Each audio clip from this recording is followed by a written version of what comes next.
എന്നാൽ ഇത് ആളെ കുളത്ത് തന്നെ കുത്തും. കുളത്ത് കുത്തുന്നുണ്ട്, കുളത്ത് കുത്തിയിട്ടുണ്ട്, പൊട്ടിയിട്ടുണ്ട്, ബ്ലഡ് വന്നിട്ടുണ്ട്. അതാണ് അതിൻ്റെ. ഇപ്പൊ കുളത്ത് കുത്തി ചെറുതായിട്ട് ഇദ്ദേഹത്തിന്റെ പുറത്ത് ഒരു ചെറിയ ഒരു മാർക്ക് പോലെ വരുള്ളൂ. അത് ശരിക്കും പൊട്ടിയിട്ടുണ്ട്, ശരിക്കും പൊട്ടിയിട്ടുണ്ട്. മഞ്ഞൾ വച്ചാണ സ്ഥലമൊക്കെ പൊട്ടി. അങ്ങനെ ഇത് ഇവിടെ കണ്ടുവരുന്ന എല്ലാ വർഷവും ആളുകൾ കൂടിയാണ് വരുന്നത്. തൂക്കത്തിന് ജനങ്ങൾ ഇഷ്ടം പോലെ കൂടിയാനായിട്ട് എല്ലാ വർഷവും ആൾക്കാർ കൂടുതലായിട്ടാണ് വരുന്നത്. ഈ തൂക്കത്തിനെ കുറിച്ചിട്ട് ഇപ്പോഴാണ് ജനങ്ങൾക്ക് കൂടുതൽ അറിഞ്ഞു വരണേന്നാണ് തോന്നുന്നത്. പണ്ടൊക്കെ തൂക്കത്തിന് ഇത്ര ആൾക്കാർ അങ്ങനെയല്ല, അത് കാലോചിതമായിട്ട് വന്നിട്ടുള്ള ഈ യാത്രാ സൗകര്യങ്ങളൊക്കെ കൂടുമ്പോൾ സ്വാഭാവികമായിട്ടും മറ്റെന്ന് പറഞ്ഞാൽ എല്ലാ സ്ഥലത്തും നടന്നു വരണ്ടേ. ഈ സമീപത്തുള്ള ആൾക്കാർ മാത്രമേ വന്നിരുന്നുള്ളൂ.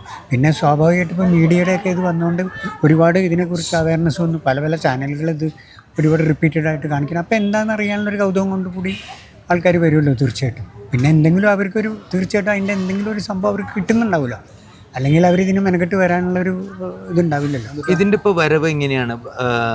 ഞാൻ കേട്ടിരുന്നു കോട്ടയത്ത് കാവുന്ന് തുടങ്ങി അങ്ങനെയാണ് പല. അതൊന്ന് പറഞ്ഞുതരാം ഇതിൻ്റെ ഈ ഒരു ഇവരുടെ വീഡിയോ എന്നാണ് പറഞ്ഞത്. അത് തിരുവപ്പത്തിൽ ഞങ്ങൾ രാവിലെ വരും, ഭക്ഷണം കഴിക്കും, അവിടെ മൂർത്തിയോളം ആവാഹിച്ച് അവിടെ പൂജയൊക്കെ നടത്തി അതിനുശേഷം ഈ സാധനം ഈ വാളും ചിലമ്പും അവിടുന്ന് ഇതിൻ്റെ ഐതിഹ്യമായിട്ടുള്ള തൂക്കത്തിൻ്റെ ഐതിഹ്യമായിട്ടുള്ള ഇത് പൂജിച്ച് രണ്ട് തൂക്കത്തിൻ്റെ ഇത് പൂജിച്ച് ഞങ്ങളുടെ കയ്യിലേക്ക് ഇവർ തരും. ഇത് നമ്മൾ വഴിപാടെന്നുള്ള വിളിച്ച് അതാണ് എൻ്റെ ഒരു ചടങ്ങ്. അവിടുന്ന് പിന്നെ അവിടെ ഭഗവതിക്ക് നിവേദ്യമൊക്കെ വെച്ച് അവിടെ നിന്നാണ് പറഞ്ഞത്. അതിന് ഭക്ഷണം കഴിച്ച് അവിടുന്ന് ഞങ്ങൾ എല്ലാ കൊല്ലം നടന്നു തന്നെ.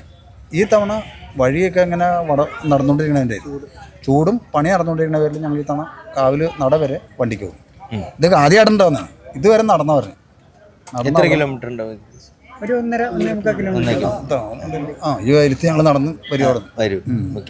എന്നിട്ട് ഇവിടെ വന്ന് ഞങ്ങൾക്ക് സർപ്പക്കാവ് എന്ന് പറഞ്ഞ കാവുണ്ട്. അവിടെ ആ കാവിൽ ഇവിടെ 1000 തിരി നടന്ന്. 1000 തിരി എന്ന് പറഞ്ഞാൽ എന്താ? 1000 തിരി എന്ന് വെച്ചിട്ടുണ്ടെങ്കിൽ ഇവിടെ ഇപ്പോൾ ഈ കുംഭഭരണി നാളിൽ ഈ ക്ഷേത്രത്തിൽ മാത്രമേ ഉള്ളൂ എന്നുള്ളതാണ് നമ്മുടെ ധാരണ കേരളത്തിൽ. ഈ ദാരിക വധവുമായിട്ട് ബന്ധപ്പെട്ടിട്ടുള്ള ഒരു സംഭവമാണത്. എന്നുവെച്ചാൽ കാളി ദാരികനെ പിടിക്കാൻ വേണ്ടിയിട്ട് ഓടിച്ചിടുന്നു എന്നുള്ളതാണ് സങ്കല്പം. 2 കയ്യിൽ വാൾ പിടിച്ചിട്ട് ഭഗവതി തന്നെ പോകുന്നു എന്നുള്ളതാണ്. പക്ഷേ ഭഗവതിക്ക് കിട്ടുന്നില്ല. എന്നിട്ട് ശിവൻ്റെ അച്ഛൻ്റെ അടുത്ത് വന്നിട്ട് കിട്ടിയില്ല എന്നുള്ള കാര്യം പറയുന്ന ഒരു ചടങ്ങാണത്. മനസ്സിലായില്ല? 1000 തിരി എന്ന് പറഞ്ഞാൽ 1000 തിരി ഒഴിയുന്ന ഒരു സംഭവമാണ് ഇതിൻ്റെ അകത്തുള്ളത്. അതൊരു 7 ട്രിപ്പായിട്ട് ഒരു 900 ചില്ലാൻ ചെറിയ തിരികളും ഒരു 30-33 വലിയ തിരികളും 7 പ്രാവശ്യമായിട്ട് അത് ചെയ്തിട്ട് ആണ് അത് കുറേ പുറത്തേക്ക് കൊടുക്കും. 6ാമത് വരുന്നത് ഈ നമ്മുടെ വാര്യർക്ക് വിളക്കിലേക്ക് പോകും. അങ്ങനെ അത് കഴിഞ്ഞ് 7ാമത്തെ തിരി ഒഴിഞ്ഞ് പുറത്തേക്ക് നമ്മളെ ആ ഭഗവതി ചൈതന്യം നമ്മളിലേക്ക് ആവാഹിച്ചിട്ട് 2 കയ്യിൽ വാഴ പിടിച്ചിട്ട് നമ്മളെ പുറത്തേക്ക് ആക്കിയിട്ട് ആണ് നമ്മൾ ആ ഓട്ടം ചെയ്യുന്നത്. പക്ഷെ അതിൽ ഈ ദാരികനെ കിട്ടുന്നില്ല. അതിനുശേഷം തൂക്കത്തിലാണ് ദാരികനെ കിട്ടുന്നത് എന്നാണ് ഇവിടുത്തെ ഒരു സങ്കല്പം. 1000 തിരി ഓട്ടത്തിൽ കിട്ടുന്നില്ല. അത് ശിവനോട് പരാതി വന്നിട്ട് ശിവൻ അതിന് ഒരു പ്രതിവിധിയായിട്ട് തൂക്കത്തിൽ ഞാൻ പിടിച്ചോളാം എന്നുള്ള രീതിയിൽ അതങ്ങോട്ട് അങ്ങനെയാണ് ആ തൂക്കം നടക്കുന്നത്. ഈ അമ്പലത്തിലുള്ള പ്രതിഷ്ഠകളൊക്കെ ഏതൊക്കെയാണ്? പ്രതിഷ്ഠ മെയിനായിട്ട് ബാലഭദ്രയാണ്. ബാലഭദ്ര എന്ന് പറഞ്ഞിട്ടുണ്ടെങ്കിൽ ഭഗവതി ഒരു മൈനറാണെന്ന് അർത്ഥം, ശരിക്കും മേജറായിട്ടില്ല. അതുകൊണ്ടാണ് ഇവിടെ ആനയെ പേടിയാണ് ഭഗവതിക്ക്. ആനയില്ലാത്തൊരു ഉത്സവമാണ് ഇവിടെ. പിന്നെ പണ്ട് കാലത്ത് പടഹാരി ഉത്സവം എന്ന് പറയും. ഈ കൊടിമരത്തിൽ കൊടിയേറ്റൊന്നും ഇല്ലാത്ത ഈ നാട്ടുകാരെല്ലാവരും കൂടി മുളയിൽ കൊടിയൊക്കെ കയറ്റി ഉള്ള ഒരു രീതിയിലായിരുന്നു, പടഹാരി ഉത്സവമായിരുന്നു. ഈ പ്രതിഷ്ഠ കഴിഞ്ഞതിന് ശേഷമാണ് ഒരു ധ്വജാതിയായിട്ടുള്ള ഉത്സവവും കൊടിമരവും ആ ഉത്സവത്തിൻ്റെ ചടങ്ങുകളൊക്കെ ആയിട്ട് മാറിയത്. ഉത്സവം ശരിക്കും 6 ദിവസത്തെ ഉത്സവം ഉള്ളൂ ഇവിടെ. 6ാം ദിവസം ആറാട്ടോടുകൂടി ഇന്നലെ പര്യവസാനിച്ചു. പക്ഷേ ആറാട്ടിന് ശേഷമുള്ള ഈ 7ാം ദിവസം 1000 തിരി ഓട്ടവും ഈ തൂക്കവും ഒക്കെയാണ് കൂടുതൽ പവർഫുള്ളായിട്ടുള്ള ആ ഒരു 1.5 ദിവസം ശരിക്കും. ഈ ഉത്സവത്തിന് ഇപ്പോൾ ഈ 2 ഊരായ്മക്കാരാണല്ലോ. 2 ഊരായ്മ അല്ല, ഇത് ശരിക്കും അഴുവാഞ്ചേരി തമ്പ്രാക്കളുടെ ക്ഷേത്രമാണ്. ഈ അഴുവാഞ്ചേരി തമ്പ്രാക്കൾ എവിടെ ഉണ്ടായിരുന്നു? അഴുവാഞ്ചേരി തമ്പ്രാക്കൾ എന്ന് വെച്ചിട്ടുണ്ടെങ്കിൽ നമ്മൾ മലപ്പുറത്ത് തിരുനാവായ അദ്ദേഹത്തിൻ്റെ ക്ഷേത്രമാണിത്. അദ്ദേഹമായിട്ട് വന്ന് നിർമ്മിച്ച ക്ഷേത്രമാണ്. അതെ, അത് ആ പണ്ട് കാലത്ത്. അപ്പോൾ ഏകദേശം എത്ര വർഷം ഇതിപ്പോൾ പഴക്കം ഏകദേശം ഒരു 700 മുതൽ 1000 വർഷം വരെയുള്ള പഴക്കമാണ് കണക്കാക്കുന്നത്.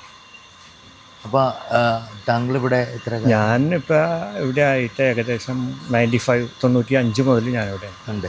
അതിനു മുമ്പ് അച്ഛനുണ്ടായിരുന്നു, അച്ഛൻ്റെ ജ്യേഷ്ഠനുണ്ടായിരുന്നു, അച്ഛൻ്റെ മുത്തച്ഛൻ്റെ ചേട്ടനുണ്ടായിരുന്നു. ഏകദേശം ഞങ്ങളൊരു 3-4 പരമ്പരയായിട്ട് ഏകദേശം ഇപ്പോൾ 100 വർഷം കഴിഞ്ഞു ഇവിടെയായിട്ട്. ഇവിടുത്തെ പ്രധാന വഴിപാടുകൾ എന്തൊക്കെയാണ്? പ്രധാന വഴിപാടുകൾ എന്ന് വെച്ചിട്ടുണ്ടെങ്കിൽ ഒരുപാട് വഴിപാടുണ്ട്. ഏറ്റവും ഇഷ്ടപ്പെട്ട വഴിപാടെന്ന് വെച്ചിട്ടുണ്ടെങ്കിൽ ഗുരുതി പുഷ്പാഞ്ജലി, കടുമായി അതിമധുര പായസം, കടും പായസം. എന്തെങ്കിലും അനുഭവങ്ങളൊക്കെ ഉണ്ട്? അനുഭവങ്ങളൊക്കെ ഉണ്ട്. ഏതെങ്കിലും ഒന്ന് പറയാമോ? അങ്ങനെ നമ്മൾ പെട്ടെന്ന് ഇങ്ങനെ അറിയാന്ന് വെച്ചാൽ, അല്ല, ബാലഭദ്രയാവണം ചോദിച്ചതാണ്. കുസൃതിക്കാരിയായിരിക്കും. അതെ, കുസൃതിക്കാരിയാണ് എങ്കിൽ രൗദ്രഭാവവുമാണ്. അതാണ് വ്യത്യാസം. മൈനറാണെങ്കിൽ കൂടിയും രൗദ്രഭാവമാണ്. അച്ഛനായിട്ടുള്ള ശിവനുണ്ട്, ഉപദേവനായിട്ട് ശാസ്താവുണ്ട്, ഖണ്ഡാകർണനുണ്ട്, നാഗരാജാവ്, നാഗേക്ഷി, ബ്രഹ്മരക്ഷസ് ഇത്യാദി പ്രതിഷ്ഠകളെല്ലാം ഇവിടെയുണ്ട്. പിന്നെ കൂടാതെ ഞങ്ങളുടെ വീടുകളിൽ വെച്ച് ആരാധിക്കുന്ന ശരിക്ക് സാളഗ്രാമമുണ്ടല്ലോ, അത് നമ്മൾ ക്ഷേത്രത്തിൽ തന്നെ വെച്ചാണ് ഇവിടെ ആരാധിക്കുന്നത്. വീട്ടിൽ വെച്ച് പൂജിക്കലില്ല. അപ്പോൾ ആ ഒരു ഗണപതിയും ഒരു വിഷ്ണുവും കൂടി ഉള്ളൊരു സങ്കല്പമുണ്ട്. ശരിക്കും എല്ലാ പൂജകളിലും അവർക്ക് നേദ്യവും ഒക്കെ ഉണ്ട്. വീണ്ടും ഒരു പൂജയുണ്ട്. എന്നിട്ട് ദേവിയെ ആവാഹിച്ച് അവിടെ നിന്ന് മുകളിൽ കൊണ്ടിരുത്തും. ദേവി തൂക്കം കാണാൻ വേണ്ടിയിട്ട്. ഇനി ദേവിയെ നാളെ രാവിലെ ഇങ്ങോട്ട് കൊണ്ടുവരുള്ളൂ. അവിടെ ഇരിക്കണം ഇപ്പോൾ ദേവി.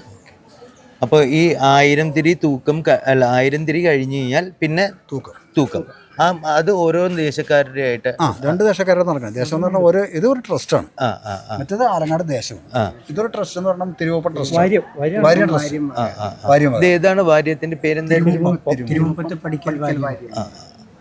അപ്പൊ അവരുടെ വകയായിട്ട് ഒരു തൂക്കവും. ഇത് ശരിക്കും അഴുവാഞ്ചേരി വടക്കുന്ന് അഴുവാഞ്ചേരി തമ്പുരാക്കള് ഈ മുറജപത്തിന് വന്നുകൊണ്ടിരുന്ന കാലത്ത് പല പല അമ്പലങ്ങൾ അദ്ദേഹത്തിനുണ്ട്.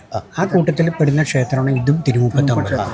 അപ്പം ഞങ്ങളുടെ ഒരു 7-8 തലമുറ മുമ്പ് ഈ അഴുവാഞ്ചേരി തമ്പുരാക്കളുടെ അടുത്തുനിന്ന് അവിടെ കഴകം ചെയ്തിരുന്ന ഒരു വാര്യർ കുടുംബത്തിന് ഇങ്ങോട്ട് കൊണ്ടുവന്നിട്ട് അവർക്കുള്ള സൗകര്യങ്ങളൊക്കെ ചെയ്ത് ഇവിടുത്തെ കഴകം ഏൽപ്പിക്കാനുണ്ടായിരിക്കണം. അങ്ങനെ അത് തുടർന്നു വരികയാണ്. അതുകൊണ്ടാണ് ഞങ്ങളുടെ അവിടുന്ന് എഴുന്നള്ളിച്ച് ഇങ്ങനെ കൊണ്ടുവരുന്നതായിട്ടാണ് ഞങ്ങളുടെയൊക്കെ അറിവിലുള്ളത്. എത്രയോ തലമുറകൾക്ക് മുമ്പ് അഴുവാഞ്ചേരി നിന്ന് വന്നു എന്നാണ് പറയപ്പെടുന്നത്. ഈ പടിക്കൽ വാര്യം എന്ന് പറഞ്ഞാൽ അഴുവാഞ്ചേരി ആ സൈഡിലൊരു പടിക്കൽ വാര്യമുണ്ട്. അതിൻ്റെ കണ്ടിന്യൂവേഷനായിട്ടാണ് നമ്മുടെ തിരുമുപ്പത്ത് പടിക്കൽ വാര്യം എന്നാണ് ഞങ്ങളുടെ പഴയ ഇതിലൊക്കെ വരുന്നത്. ഞങ്ങളുടെ എല്ലാ രേഖകളിലും അങ്ങനെയാണ് പേര് വരുന്നത്. അതുകൊണ്ടാണ് ഈ പടിക്കൽ വാര്യം വക തൂക്കം എന്ന് പറയുന്നത്.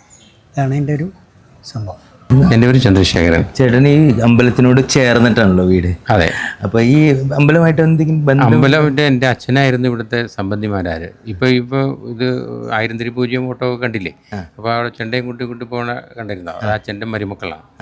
അപ്പോൾ അത് പണ്ട് അച്ഛനായിരുന്നു ഇതൊക്കെ ചെയ്യുന്നത്. ഞാനും ചെയ്തിട്ടുണ്ട്. പക്ഷേ മരുമക്കത്തൊക്കെ ചെയ്തുകൊണ്ട് അത് അവർക്കാണ് അതിൻ്റെ തുടർച്ചാവകാശം കിട്ടിയിട്ടുള്ളത്. പിന്നെ ഞങ്ങൾ ഈ ക്ഷേത്രമായിട്ട് അമ്പലവാസിപ്പെട്ടതാണ് ഞങ്ങളൊക്കെ. അപ്പോൾ വളരെ അഭേദ്യമായ ബന്ധമുണ്ട്. ആര് പറഞ്ഞാൽ എന്നെ സംബന്ധിച്ചോളം ഇപ്പോൾ അവിടെ നടക്കാൻ പഠിച്ചത് അവിടെ നിന്ന് ആ മുറ്റത്താണ്. അപ്പോൾ വളരെ പ്രശസ്തമായിട്ടുള്ളൊരു ക്ഷേത്രമാണ്.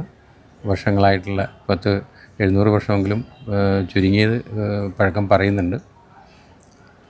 ഈ ക്ഷേത്രമായിട്ട് ഇത്രയും ബന്ധപ്പെട്ട് കിടക്കുന്ന സ്ഥിതിക്ക് എന്തെങ്കിലുമൊക്കെ അനുഭവങ്ങൾ ലൈഫിൽ ഉണ്ടായിട്ടുണ്ടാവും? എൻ്റെ അച്ഛൻ ദേവിയെ കണ്ടിട്ടുണ്ടെന്ന് പറയുന്നുണ്ട്. ഞാൻ ഇല്ല. അതെങ്ങനെയാ അച്ഛൻ കണ്ടെന്ന് വെച്ചിട്ടുണ്ടെങ്കിൽ പണ്ട് ഈ അടുത്ത് തൃക്കവരം ക്ഷേത്രമുണ്ട്. ഈ തൃക്കവരം ക്ഷേത്രത്തിൽ ഈ അച്ഛൻ ഇതിൽ പ്രവൃത്തിയെടുക്കാൻ പോയിട്ട് വെളുപ്പിന് പള്ളി ഉണർത്തൽ എന്നുള്ള സംഗതിയുണ്ട്. ശംഖ് വിളിക്കുക, ദേവി ഉണർത്താൻ വേണ്ടിയിട്ട് വരണം. അന്ന് വരുമ്പോൾ അവിടെ ഒരു കടത്തുണ്ട്, കുട്ടനേരൻ്റെ കടത്തെന്നാണ് പറയുക. അങ്ങേരെ വിളിച്ചുണർത്തിയിട്ട് ആണ് വരിക. അങ്ങേരെ എന്തോരം വിളിച്ചിട്ടും ഉണരുന്നില്ല. അച്ഛൻ എന്ത് വെച്ചിട്ടുണ്ടെങ്കിൽ ഇവിടെ സമയം വൈകണു വരണമല്ലോ. അച്ഛൻ വേഗം നീന്തി ആ പുഴ നീന്തി ഈ കരയ്ക്കെത്താറായപ്പോൾ ഇത് ഇങ്ങനെ ശരിക്ക് വളരെ പട്ടൊക്കെ ചുറ്റി ഇത് ദേവിയാണെന്നാണ് പറയണത്. കൈ പിടിച്ച് കയറ്റിയെന്നാണ് പറയുന്നത്. അങ്ങനെ അച്ഛൻ കണ്ടിട്ടുണ്ട്. പിന്നെ അച്ഛൻ പിന്നെയും കണ്ടിട്ടുണ്ടെന്ന് പറഞ്ഞു. ഈ ഞങ്ങൾക്കൊക്കെ ചിക്കൻ പോക്സ് വന്നു. ചിക്കൻ പോക്സ് വന്നിട്ട് കുറേ കഴിഞ്ഞ് കഴിഞ്ഞപ്പോൾ വേറെ എല്ലാ അമ്മയ്ക്കും ചേച്ചിയും ഞാൻ ഉണ്ടായിരുന്നു. ഞങ്ങൾക്കൊക്കെ ചിക്കൻ പോക്സ് വന്നു. അപ്പോൾ അച്ഛനും ചിക്കൻ പോക്സ് വന്നു കഴിഞ്ഞാൽ ഒന്നാമത്തെ ആരും നോക്കാനില്ല. അച്ഛനും ശരിക്കും ഇത് വന്നു എന്നാണ് പറയണത്. പക്ഷെ അന്ന് ഇതുപോലെ തന്നെ സർവാഭരണ വിഭൂഷിതയായിട്ട് ഈ പട്ടൊക്കെ ചുറ്റി അച്ഛൻ്റെ സ്വപ്നത്തിൽ കാണിച്ചു. നിനക്ക് പേടിക്കണ്ട, നാളെ കുളിച്ച് അമ്പലത്തിൽ പോകൊള്ളാൻ പറഞ്ഞു. പിറ്റേ ദിവസം ശരിക്കും പറഞ്ഞു കഴിഞ്ഞാൽ ഈ കരിഞ്ഞിരിക്കുന്നു, ഒന്നും ഉണ്ടായില്ല. അത് അച്ഛൻ പറഞ്ഞു. ശരിക്കും ഉണ്ടായതാണ്. ഇത് അമ്മ കണ്ടു, ഈ പൊങ്ങിയത്. അത് കഴിഞ്ഞിട്ട് പിറ്റേ ദിവസം കരിഞ്ഞിരിക്കുന്നു. അച്ഛൻ കുളിച്ച് അമ്പലത്തിൽ പോവുകയും ചെയ്തു. കാരണം ഈ അമ്പലത്തിലെ പ്രവൃത്തികൾ നമുക്ക് മുടക്കാൻ പറ്റില്ലല്ലോ. മറ്റുള്ളവരുടെ അതായത് പല കാര്യങ്ങൾ, അല്ലെങ്കിൽ പിന്നെ വേറെ ആളെ അറേഞ്ച് ചെയ്യേണ്ടി വരും. അതങ്ങനെയുള്ള ഒരു സംബന്ധിമാരാരെന്ന് പറഞ്ഞു കഴിഞ്ഞാൽ വളരെ ഇമ്പോർട്ടൻ്റ് ആയിട്ടുള്ളതാണ്. ഇപ്പോൾ ദേവി പുറത്തേക്ക് എഴുന്നള്ളിക്കണമെങ്കിൽ ഒന്നിലും മേശാന്തി അല്ലെങ്കിൽ വെളിച്ചപ്പാട് മതി, അല്ലെങ്കിൽ വാരർ അല്ലെങ്കിൽ നായർമാരാരെങ്കിലും മതി. പക്ഷേ സംബന്ധിമാരില്ലാണ്ട് ദേവി പുറത്തേക്ക് എഴുന്നള്ളൂല. അത് അങ്ങനെയാണ് ഇവിടുത്തെ ഒരു ചട്ടം. സംബന്ധിമാരാർക്ക് അത്ര, അതാണ് സംബന്ധി എന്ന് പറയാം. സംബന്ധി വെറുമാരാറല്ല, സംബന്ധിമാരാരെന്നാ പറയാം.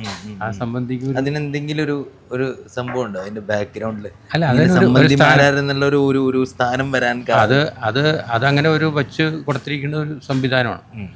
അതുകൊണ്ടാണ് മാരാറി ഇല്ലാണ്ട് പുറത്ത്, ഈ വാരില്ലാണ്ട് പോവാം, മേശാന്തി ബ്രാഹ്മണി ഇല്ലാണ്ട് പോവാം, വെളിച്ചപ്പാടിന് പോവാം. പക്ഷേ സംബന്ധിമാരാരില്ലാണ്ട് പോകാറില്ല, പുറത്തേക്ക് ഇറങ്ങാറില്ല. ശങ്കുളിച്ച് വികഞ്ചണ്ട കൊട്ടിയതിന് ശേഷമേ പുറത്തേക്ക് എഴുതുള്ളൂ. കൊട്ടിനൊരു പ്രത്യേകത ഉണ്ടെന്ന് ഞാൻ കേട്ടിട്ടുണ്ട്. പ്രത്യേകതയുണ്ട്. ഒത്തിരി താളത്തിൽ നിബദ്ധമാണ്. താളത്തിൽ അതായത് ഇതിലിപ്പോൾ ഈ ശ്രീഭൂതബലി അങ്ങനെയുള്ള കാര്യങ്ങളൊക്കെ നടക്കുമ്പോൾ ഈ കൊട്ടിനനുസരിച്ചാണ് ഈ ഹവിസ് തൂവണത്. കേട്ടിട്ടില്ലേ അങ്ങനെ? ഈ വക്കത്ത് ഒരു ഇതുപോലെ തന്നെ ഒരു കുടുംബത്തിൽ അങ്ങോട്ടും ഇങ്ങോട്ടും സ്പർദ്ധകളൊക്കെ ഉണ്ടാവുമല്ലോ. അപ്പോൾ ഒരു വീട്ടിൽ അന്നത്തെ സ്ത്രീകളും ഇതൊക്കെ പഠിക്കുമായിരുന്നു. പാണി കൊട്ടുക എന്നൊക്കെ പറഞ്ഞു കഴിഞ്ഞാൽ സ്ത്രീകൾക്കും അറിയാമായിരുന്നു, പക്ഷേ ആണുങ്ങളാണ് ചെയ്യണത്. അപ്പോൾ ആ കുടുംബത്തെ തോൽപ്പിക്കാൻ വേണ്ടിയിട്ട് ആ റൈവൽ ഗ്രൂപ്പ് അവർ ഒറ്റപ്പെടുത്തി. അവർ മറ്റുള്ളവർ മുഴുവനും മാറി. ഇവരുടെ ഹസ്ബൻഡ് ഇവിടെ എങ്ങാണ്ട് പോയിക്കായിരുന്നു, വരാൻ പറ്റിയില്ല അന്ന്. അപ്പോൾ രാത്രി എന്ത് ചെയ്യുമെന്ന് വിചാരിച്ചിരിക്കുമ്പോൾ ഈ സ്ത്രീക്ക് വക്കത്തപ്പൻ കാണിച്ചു കൊടുക്കുന്നുണ്ട്, നീ നാളെ കാലത്ത് പോയി ഈറിനെടുത്തിട്ട് പാണി കൊട്ടിക്കൊള്ളാൻ പറഞ്ഞു. പാണി കൊട്ടിക്കൊണ്ടിരിക്കുമ്പോൾ ഇതനുസരിച്ചിട്ടാണ് ഈ നമ്പൂതിരി തൂവണത്. ഈ ഭൂതഗണങ്ങൾക്കാണ് തൂവുക എന്ന് പറഞ്ഞാൽ ഹവിസ് തൂവുക. ഈ തൂവിക്കൊണ്ടിരിക്കുമ്പോൾ ഈ ഭദ്രകാളി മറ്റപ്പള്ളി എന്ന് പറഞ്ഞ വലിയൊരു തന്ത്രിയുണ്ട്. തന്ത്രി വക്കത്ത് പടിഞ്ഞാറ് ആ നടക്കിയ കൂടി അന്ന് വഞ്ചി കൂടി പോവുകയാണ്. പോയി കഴിഞ്ഞപ്പോൾ ഈ കൊട്ട് കേട്ടപ്പോൾ ഇതിനനുസരിച്ച് തൂവണമെന്നുണ്ടെങ്കിൽ ഇന്ന് ആ തന്ത്രിമാരില്ല എന്ന് പറഞ്ഞു. അങ്ങേര് ഇവിടെ വന്ന് നോക്കുമ്പോൾ ഈ ഭൂതഗണങ്ങൾ ഈ തൂവുന്ന തന്ത്രിയുടെ ഇവിടം വരെ വിഴുങ്ങിക്കഴിഞ്ഞു. അങ്ങേർക്ക് കാണാൻ പറ്റുമല്ലോ, അന്ന് പറയണു കേട്ടോ. എന്നിട്ട് വേഗം അങ്ങേര് അപ്പം തന്നെ ഇത് ഹവിസ് മേടിച്ചിട്ട് അങ്ങേരാണ് ഈ ഭദ്രകാളി മറ്റുമില്ലാണ് അത് തൂക്കിലേക്ക്. ഭഗവാനാണ് ഇത് കൊട്ടയെന്ന് പറഞ്ഞു കൊട്ടിയിരുന്നത്. ഇന്നും ആ കുടുംബത്തിൽ എന്തൊക്കെയോ അവകാശങ്ങൾ ഇപ്പോഴുണ്ട് ഈ വക്കത്ത്. അതാണ് പാണി കൊട്ടിൻ്റെ പ്രത്യേകത. പാണി കൊട്ടുമ്പോൾ അതിൻ്റെ കണക്കനുസരിച്ചാണ് ഈ തന്ത്രി തൂവുന്നത്, ഹവിസ് തൂവുന്നത്. അതിൽ പിഴച്ചാൽ അത് കുഴപ്പമുണ്ട്. നമുക്ക് പാണി കൊട്ടുന്നത് എന്തെങ്കിലും പിഴച്ചു കഴിഞ്ഞാൽ അത് കുടുംബത്തിൽ ഒരു വർഷത്തിനകം എന്ത് വേണമെങ്കിലും സംഭവിക്കാം, എന്തൊക്കെയോ സംഭവിക്കാം. ഈ ഒരു ക്ഷേത്രത്തിൽ പ്രതിഷ്ഠ കഴിഞ്ഞ് കഴിഞ്ഞാൽ പ്രതിഷ്ഠയുടെ അന്ന് നട അടയ്ക്കും, 3-ാം ദിവസം തുടങ്ങുള്ളൂ. അതിൽ ഒന്നിലെ എണ്ണ, ഒന്നിലെ നെയ്യ്, രണ്ടെണ്ണത്തിൽ വയ്ക്കും. ഒന്നിലെ എണ്ണയും ഒന്നിലെ നെയ്യും വെച്ചിട്ട് തീ കത്തിച്ച് വയ്ക്കും. ഈ ഇതിലേക്ക് കണ്ടിട്ടില്ലേ, നമ്മുടെ താലത്തിലേക്ക് കൊടുത്തുമായി വയ്ക്കും. ഇത് കെട്ടുപോയാൽ, ഈ രണ്ടിലും കെട്ടുപോയാൽ തന്ത്രിക്കും മാരാർക്കും വേറെ ആർക്കും ഒരു ബന്ധങ്ങളില്ല. ഈ മാരാർക്കും ആ എണ്ണയിൽ വിട്ട് കഴിഞ്ഞാൽ മാരാർക്കും, നെയ്യിൽ കെട്ട് കഴിഞ്ഞാൽ തന്ത്രി മിക്കവാറും ഉണ്ടാവില്ല. കെട്ട് കഴിഞ്ഞാൽ അങ്ങനെ ഉണ്ടായിട്ടുണ്ട്. വർഷമല്ല, ചിലപ്പോൾ ഈ ഇത് ചടങ്ങ് തീരും, ഇത് നട തുറക്കുന്നതിന് മുമ്പ് ചിലപ്പോൾ സംഭവിച്ചിട്ടുണ്ടാവും. അങ്ങനെയൊക്കെ ഉണ്ടായിട്ടുണ്ട് എന്ന് പറയണ കിട്ടും. എനിക്ക് അങ്ങനെ പറഞ്ഞുള്ള അറിവുകൾ കിട്ടുമോ.